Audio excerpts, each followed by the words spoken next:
오늘 말씀은 제목이 뭡니까?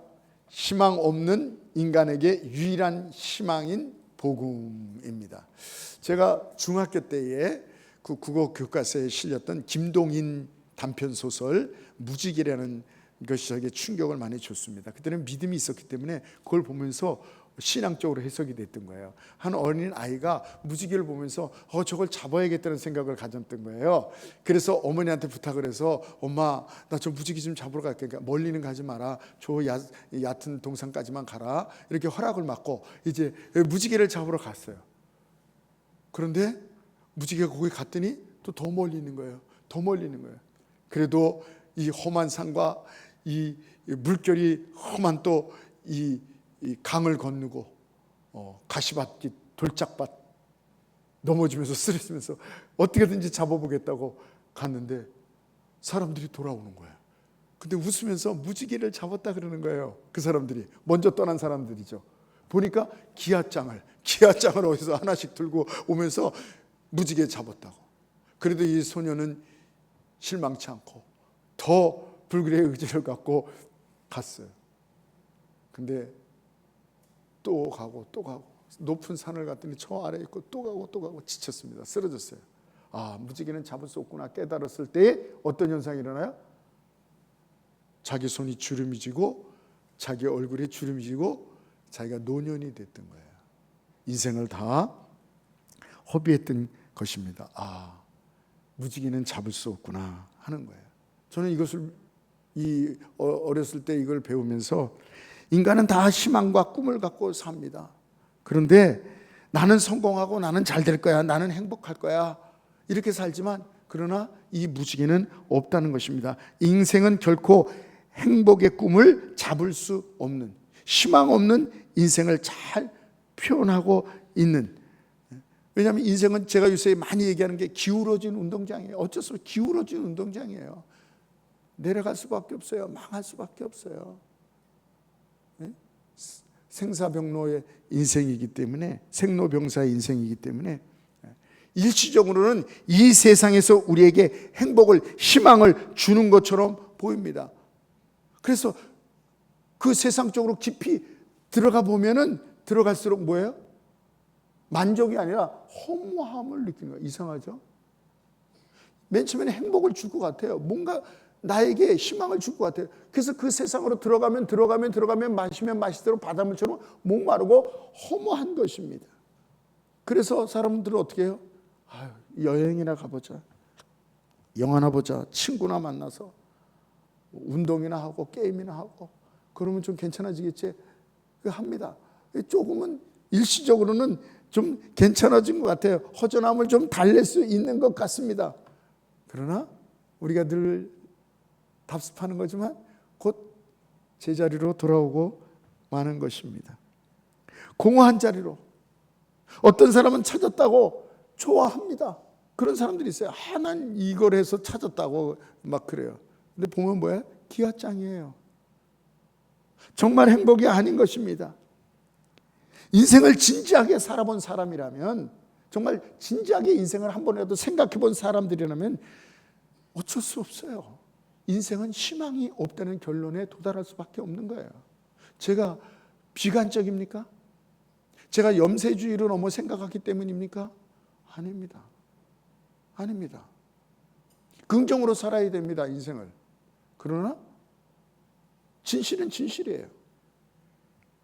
그래서 우리가 계속 이런 얘기를 할 때 소급되는 사람 있죠? 우리도 많이 들었죠? 솔로몬입니다. 솔로몬 잠언 1장 1절에 뭐라고 얘기하고 있습니까?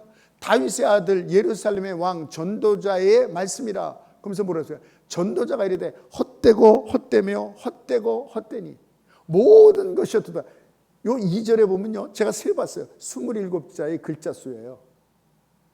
거기서 11글자만 빼고 16자가 뭐냐면 전도자가 이르되 요거 빼고 모든 것이 요거 빼고 다 5번을, 그 조그만 27자의 글자에서 5번이나 헛되고 헛되고 헛되며 헛되니 헛되도다 5번이나 얘기하고 있어요. 그렇습니다. 인간이 헛되고 인생은 헛되고 희망이 없다는 것을 얘기하고 있습니다. 솔로몬은 누굽니까? 뭐 더 이상 말할 필요도 없어요. 그가 원하는 모든 것을 가질 수 있던 사람. 그런데도 이 사람이 뭐라 그래요? 나는 만족이 아니라 그래요. 공허하고 헛되다고 얘기하고 있습니다. 여러분, 세상에 하는 일이 이런 것입니다.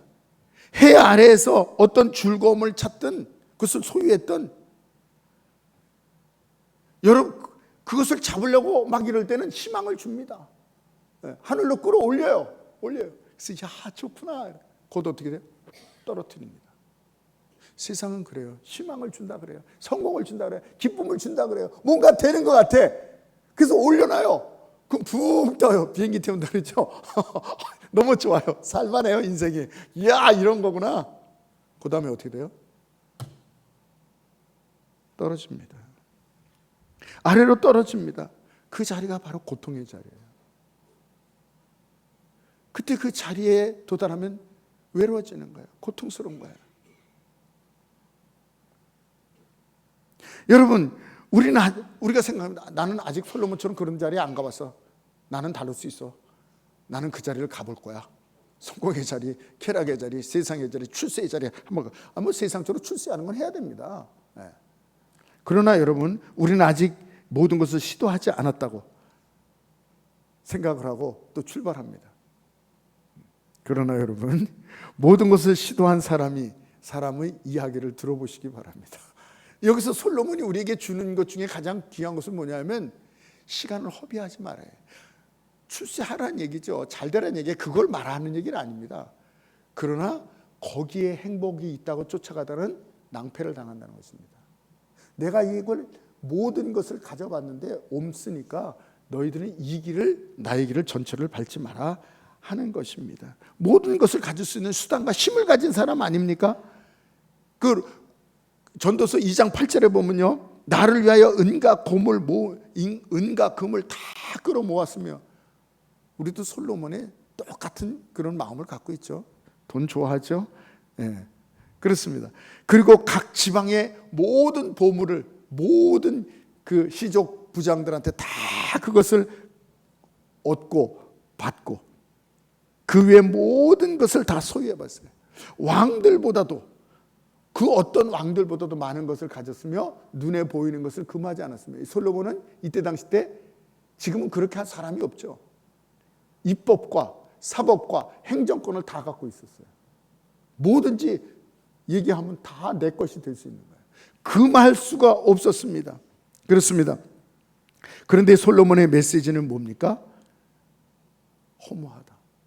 나의 전초를 밟지 마라. 이것을 시도하지 마라. 무지개를 잡는 것과 똑같다는 얘기입니다.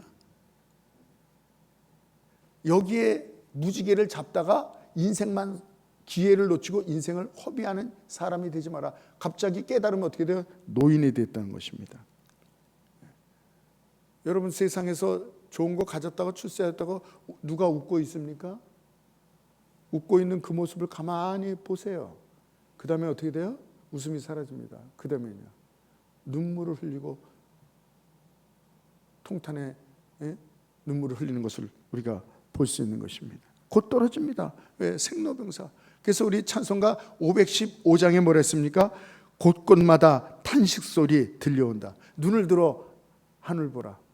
그죠? 어지러운 세상 중에 곳곳마다 상한 영의 탄식 소리 들려온다. 빚을 잃은 많은 사람들을 길을 잃고 헤매며 탕자처럼 기진하니 믿는 자여 어찌할꼬. 우리 찬송 자주 부르는 그런 찬송입니다.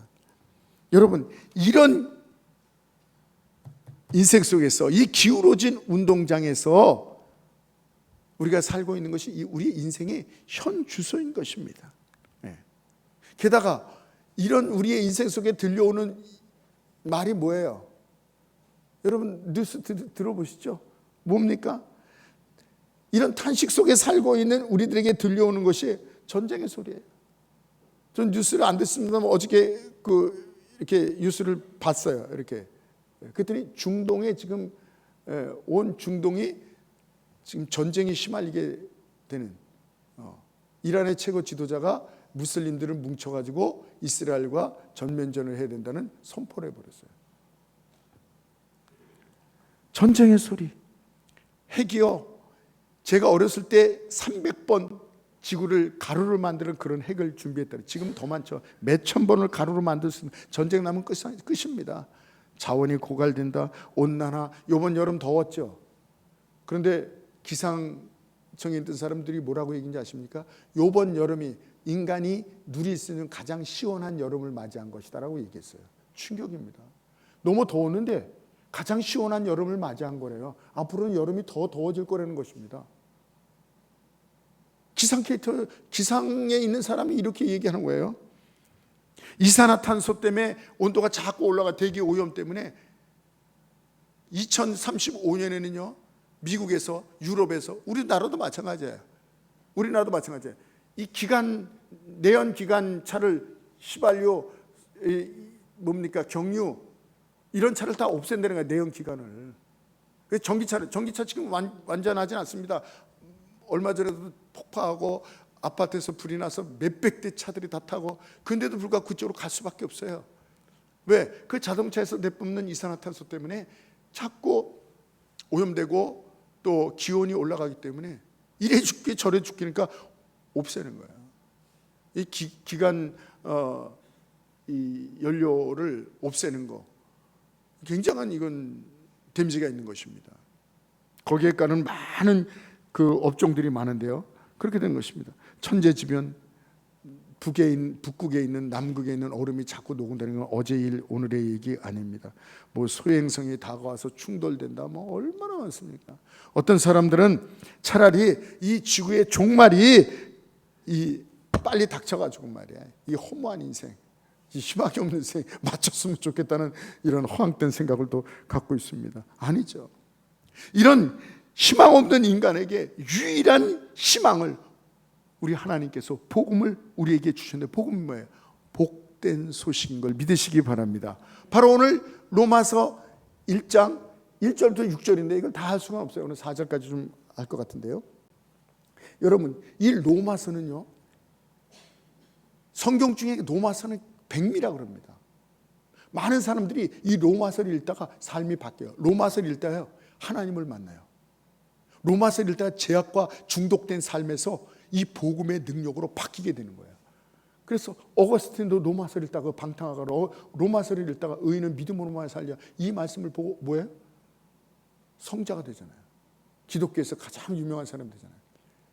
종교 계획을 읽던 마틴 루터도 이 하나님의 말씀을 보다가 성령을 받고 깨우치게 되고 구원의 확신을 갖게 되는 것입니다. 이 로마서는 삶을 바꿉니다. 왜? 이 복음이 아주 명료하게, 선명하게, 아주 심플하게, 정확하게 기록되어 있기 때문인 것입니다. 그리고 이 복음에는 하나님의 능력이 있다는 것입니다. 할렐루야. 그렇습니다. 이것이 희망이요, 구원의 능력이요. 하나님이 주시는 이 복음의 메시지가 어둠을 밝히는 한 줄기의 이 빛이 되는 것입니다. 오늘 본 말씀 한번 보시기 바랍니다. 1절에 간단하게 보면, 예수 그리스도의 종 바울은 사도로 부르심을 받아 하나님의 복음을, 이게 뭐냐면요, 복음은요, 우리가 믿는 이 복음은요, 인간이 만든 게 아니라는 것입니다. 저는 여기서 소망이 있습니다. 우리 인간이 만든, 죽음의 사람이, 연약한 사람이, 죄인이 만든 복음은요, 그게 그겁니다. 거기에는 소망이 없어요. 근데 하나님께서 인간으로부터 시작되고 만들어진 것이 아니라 하나님이 만들었어요. 여러분, 다른 종교는 다 인간이 만드신 거예요. 제가 기독교고 목회자기 때문에 이렇게 얘기한 게 아니에요. 연구해서 그랬습니다. 저는 공부했습니다. 어렸을부터 대학을 전공한 게 종교 비교학이에요. 불교요? 이슬람이요? 유교요? 사람이 만든 거예요. 그래서 결과론 쪽이에요. 그냥 이 사람을 만들고, 그래서 그의 조상들도 바꾸고, 그의 후손, 그의 그 젊었을 때, 아기 때도 미화시키고, 다 그겁니다. 김일성이 그거 아니에요. 종교입니다, 그게. 그래서 그 부모들도 위대하게 만들고, 그 어렸을 때에 김일성이 어렸을 때 특별났다. 뭐 낙엽을 타고 뭐 다녔고, 뭐 솔잎으로 수류탄을 만들어서 뭐 항일 전쟁, 아이고 다 그렇게 하는 거예요. 석가모니요 결혼했어요. 애가 있어요. 처가 있어요. 마호메시요 이슬람 마호메 애가 있어요. 자손이 있어요. 공자요 산소가 있지 않습니까? 자손이 있지 않습니까? 공자의 몇 대 손.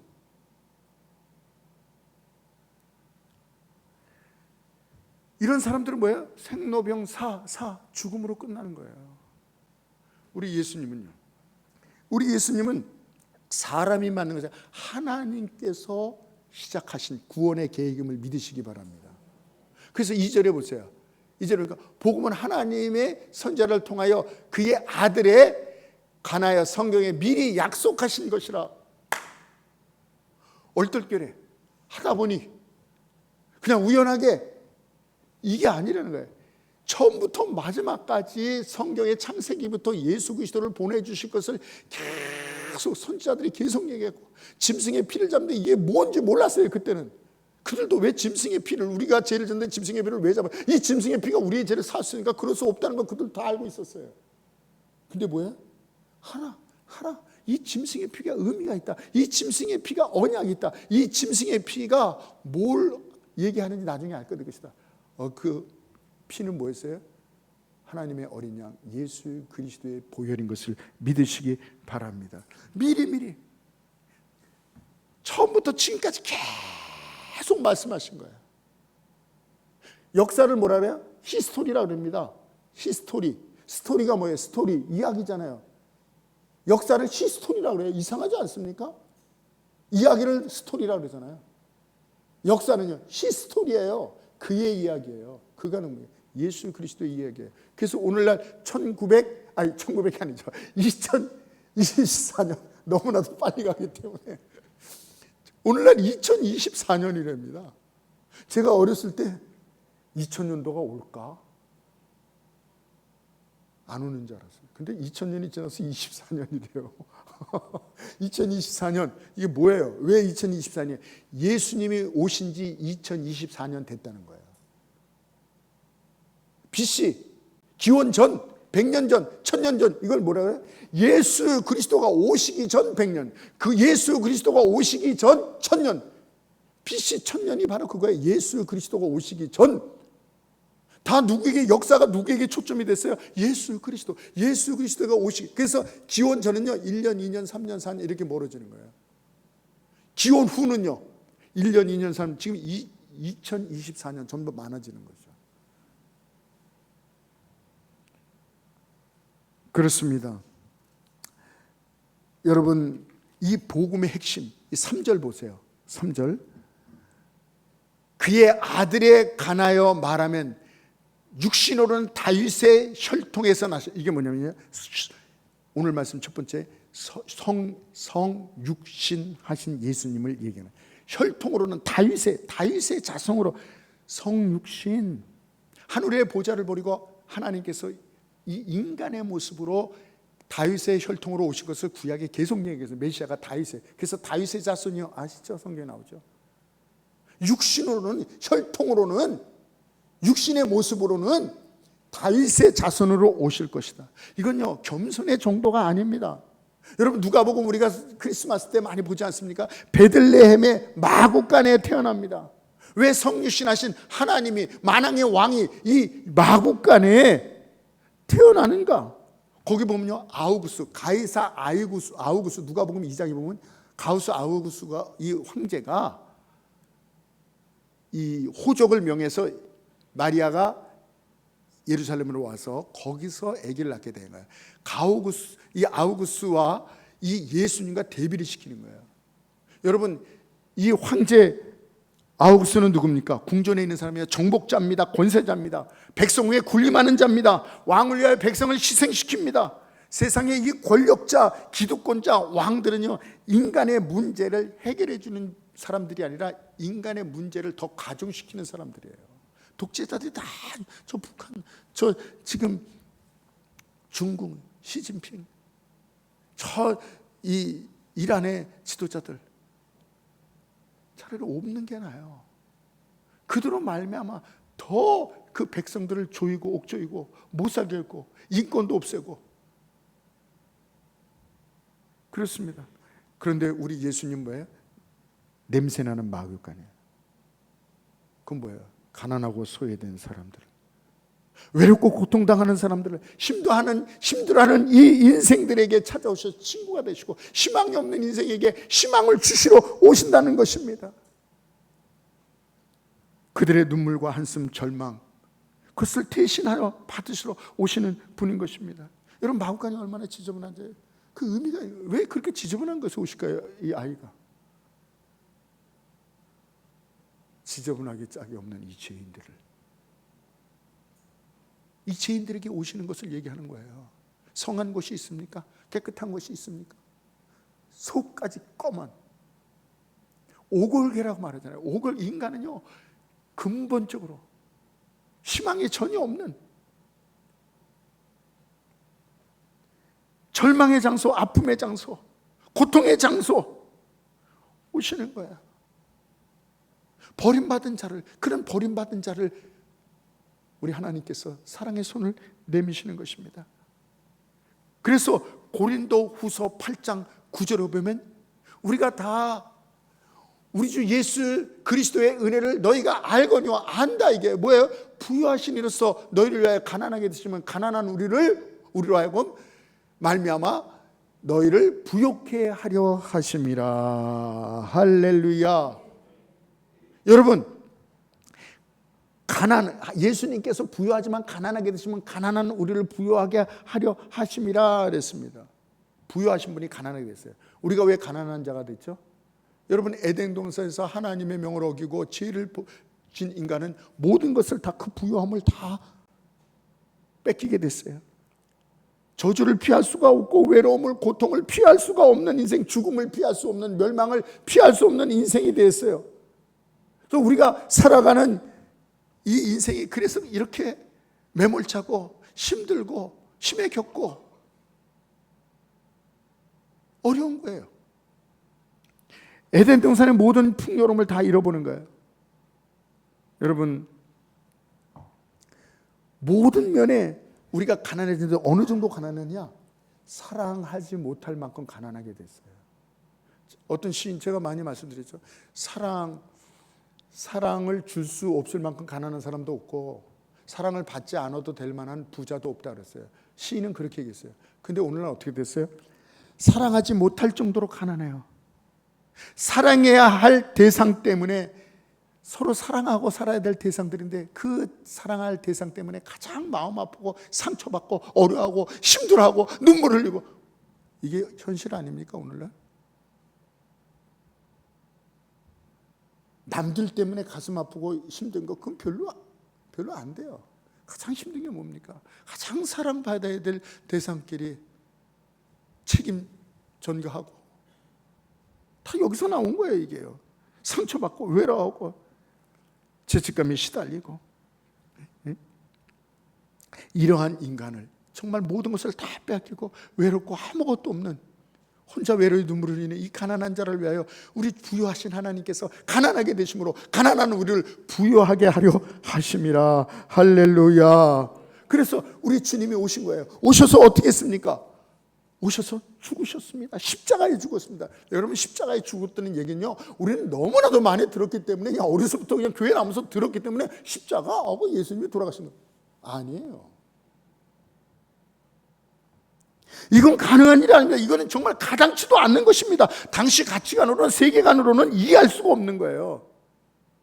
우린 당연한 거예요. 예수님이 십자가에 들어가신 게 있을 수 없는 사고입니다.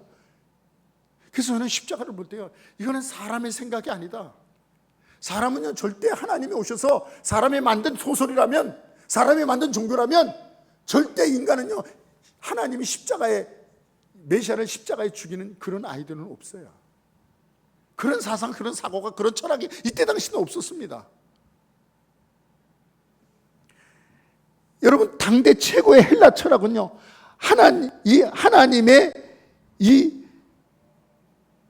하나님을 절대 죄인인 인간에게 올 수 없다는 것입니다.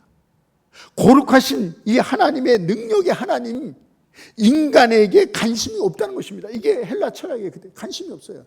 이 인간이 능력의 하나님, 거룩하신 하나님 관심을 가질 때는 어떻게 해요? 인간의 잘못을 징벌할 때. 그럴 때는 하나님께서 분노하고 진노하실 수 있는 관심이 있지만, 거기에는 심판의 관심은 있지만, 그 헬라 철학이 그겁니다. 하나님이 우리를 사랑하려면 조건이 있는데, 그 조건은 뭐예요? 죄가 없는 영역까지만이에요. 더 이상은 하나님이 인간을 만날 수가 없는 거예요. 그런데 인간을 위하여 죽으셨다는 겁니다. 저주받으셨다는 겁니다. 그러니까 우리가 생각할 때도 하나님이 이 땅에 오셨을 때 착한 사람들, 예수 잘 믿는 사람들, 하나님 잘 믿는 사람들, 이런 선한 열심히 있는 사람들, 정결을 잘 믿는 사람들, 이런 사람들을 위해서 오셨다면 이럴 거예요. 아니에요. 죄인을 위하여, 죄인 모두를 위하여. 왜요? 왜 예수님께서 저주를, 그 죄인들을 위해서 저주를 받으셔야만 해야 하는 얘기예요? 왜 죄 없는 거룩하신 능력의 하나님께서 왜 맞아야 됩니까? 왜 수치를 당해야, 왜 고난을 당해야 됩니까? 왜 저주를 받아야, 이거 이해할 수 없는 것입니다. 그래서 유대인들은 아직도 절대 그럴 수 없어. 능력의 하나님이, 거룩한 하나님이 십자가에 죽을 수 없어. 그래서 그 예수님을 거부합니다. 지금도 그들은 아직도 능력에 고통당하지 않는, 철장을 들고 질그릇을 깨트리는, 이게 무슨 얘기인지 아십니까? 여러분, 우리 쇠 이런 막대기 있죠? 그걸 댔고, 또 뭐라 그러죠? 장로님 이걸 뭐라 하지? 쇠를? 댔고, 예, 또 뭐라 그러던데? 예, 이 큰 대꼬를 갖고 항아리, 질그릇, 오늘날처럼 이렇게 뭐 불에다 한 게 아니라 진흙으로 만들어서 햇빛에 말린 그런 항아리, 그걸 그 대꼬로 쳐보세요. 어떻게 돼요? 쨍그랑 쨍그랑 힘도 안 들어. 그냥 그것만 들어서 놓으면 깨지는 거예요. 심판의 막대기를 대꼬로 갖고 오셔서 질그릇을 부시듯이 부시는 그 하나님, 능력의 하나님, 그 하나님을 지금도, 그래서 이스라엘은 자기들만 빼놓고 남들은 다 멸망받을 인간으로, 메시아가 오면 그렇게 될 것이라고 믿고 있는 거예요. 그들의 사상 속에서는 헬라건, 히브리건, 히브리 문화권이건 그 누구도 메시아가 와서 연약하게 십자가에 저주를 받고 죽는다? 없어요. 그런 개념은 안 믿는다니까요. 지금도 유대인들은 그런 예수를.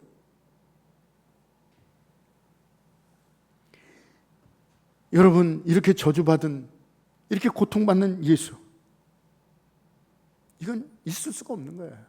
여기에 바로, 유대인들은 이걸 믿지 않는데 여기에 바로 하나님의 놀라운 사랑이 있는 것입니다. 하나님의 사랑, 하나님의 희생이 여기 있는 거예요.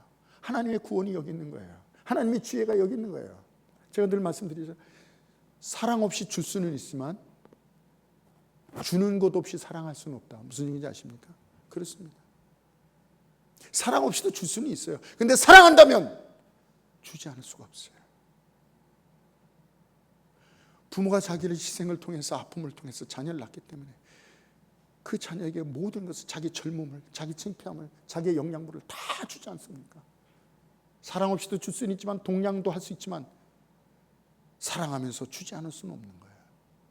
우리 예수님께서 우리를 사랑하시기 때문에 독생자 예수 그리스도를 주신 거예요. 그리고 가장 잔인한 방법으로 십자가에서, 십자가 가장 잔인, 가장 고통스러운 저주라니까요. 수치요, 모욕이요, 능력이요, 버림받는 것입니다. 조롱입니다. 그래서 십자가는 유대인들에게는 거리끼는 것이요, 가장 흉악한 것입니다. 입에 담지도 못합니다. 너무 잔인하고 고통스러운 죽음이기에, 뭐 흉악한 얘기라고 누가 죽었대, 무슨 차성원한테 야! 그런 얘기 하지 마. 밥상머리에 그런 얘기 하지 마. 이러면서 흉한 얘기 못하게 하죠. 십자가가 바로 그겁니다. 우리는 십자가는데요, 유대인들에게 십자가면 아이! 밥맛 떨어지게, 아유! 잠자게, 흉한 꿈 꾸게, 아이! 흉측하게 거리끼는 거래. 야, 그쪽으로 가지도 마. 우리 여기 여자 중학교가 뭐죠? 무슨 여자 중학교죠? 예? 대동. 아, 죄송합니다. 감사합니다. 대동 거기 가기 전에 이쪽으로, 여기 길 났죠? 이쪽으로, 여기. 지금, 예. 거기가 옛날에 여기가 소 잡는 장소였어요. 이거요. 지금 길이 막 탁 뚫려져 있죠. 옛날에 거기 사람들도 안 갔어요. 여자들도 안 갔어요. 싱하고 소 우는 소리 들리고 막 피냄새 나고 더러운 냄새 나고 도살장에서 거기 안 갔단 말이에요. 아, 그거예요. 십자가 하면요, 아우, 피 흘리는 것, 저주받은 것, 살인하는 것, 죽이는 것, 흉악한 것. 아, 왜 거길 얘기를 해? 아, 왜 거길 가려고 그래? 십자가가 바로 이렇게 거리끈을 말려 죽이는 거예요. 물과 피를 다 쏟아서 말려 죽이는 것입니다. 가장 고통스러운 것입니다. 머리에 5cm짜리 된 가시, 그 사막의 가시는 5cm가 넘어요. 그걸 눌러버리는 거야. 다 여기다 못을 하나 박은다고 생각을 해보세요. 온통. 그리고 손과 발 여기다 하는 것입니다. 여기 동맥과 정맥이 흐르는 거예요. 피가 솟구치는, 여기다 대못을, 심줄과 뼈가, 근육이 다 뭉그러지는 것입니다. 양쪽 소, 양쪽 발, 그리고 심장을 뚫어서 숨을 못 쉬게. 사람들은 고개를 숙이고 고개를 돌려버리고 하나님마저도 고개를 돌린 그 고통인 십자가, 완전한 저주입니다. 그래서 신명기 21장 23절에 나무에 달린 자마다 저주를 받았다고 얘기를 하고 있는 것입니다. 왜 오셨어요? 왜 죽으셨어요? 바로 저와 여러분을 구원하기 위해서, 우리를 향하신 하나님의 사랑, 하나님의 희생. 그래서 로마서 5장 8절에 우리가 아직 죄인 됐을 때 그리스도께서 우리의 죽으심으로 하나님께서 우리에 대한 자기의 사랑을 확증하신, 확증이라는 것은 이렇게 박물관에 가면 이렇게 표보해 놓은, 이렇게 보여주는, 전시하는 거예요. 전시해 놨느니라. 예수 그리스도의 십자가에 전시해 놨느니라. 보라, 내가 아직도 너희를 사랑한다. 여러분, 한 번 이미 말씀드렸죠. 인도의 캘카타라는 거인데 우리나라로 말하면 꼴가닥이에요. 네. 유명한 장소가 있는데 거기 이렇게 사원이 있는데 양을 잡아서 제사를 지내는 데입니다. 저도 거기를 가려고 했었는데 시간이 안 맞아서 거기를 못 갔었는데, 근데 제가 아는 목사님이 거기 가는데요, 염소를 잡았는데 염소가 자기가 죽는 데를 안 됩니다. 미물도 그걸 안 돼요. 그래서 막 소리 지르고요, 막 눈물이, 짐승들이 눈물이 있나요? 근데 이 목사님이 거짓말 하시는 분이 아닌데 막 그냥 울면서 눈물을 흘린다는 거예요. 그래서 이렇게 탁, 이 단두대 같은 데 탁 놓으니까 여기는 꽉 잡혀 있으니까 움직이지 못해 다리를 막 뒷걸음질하는 거예요. 근데 그 사제라는 사람이, 뭐 망나니 같은 사람이잖아요, 와가지고 크게 칼로 탁 치는데 머리가 땡구랑 피가 막 솟구치고 너무나도 끔찍한 걸 봤다는 거예요. 내가 이걸 왜 보지? 근데 떨어졌는데요, 염소가 대가리가 떨어져 나가는데 눈을 깜빡해요. 밥을 못 먹겠더라고요. 그 다음에. 근데 거기서 그 충격 뒤에 그분이 깨달아지는 게 뭐냐면, 예수님께서 이렇게 죽으셨구나. 예수님께서 십자가에서 이렇게 죽으셨구나.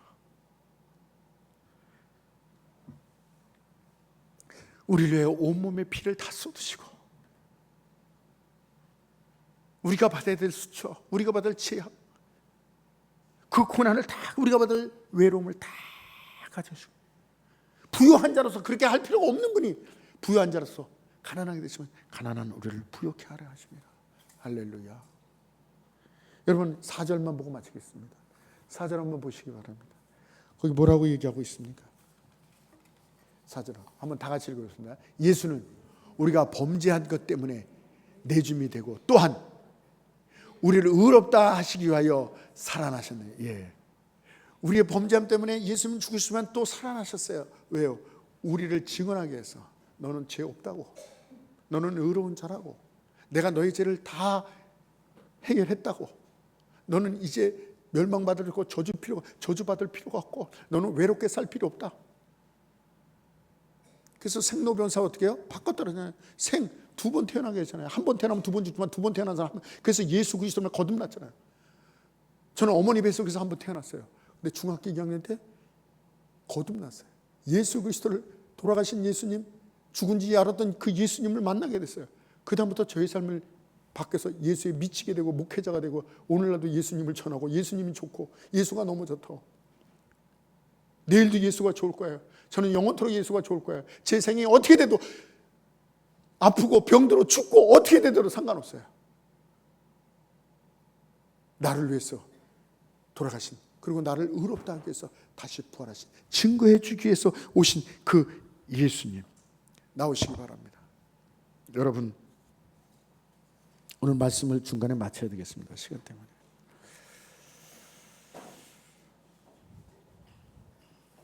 이 예수 그리스도의 복음에는 능력이 있는 걸 믿으시기 바랍니다.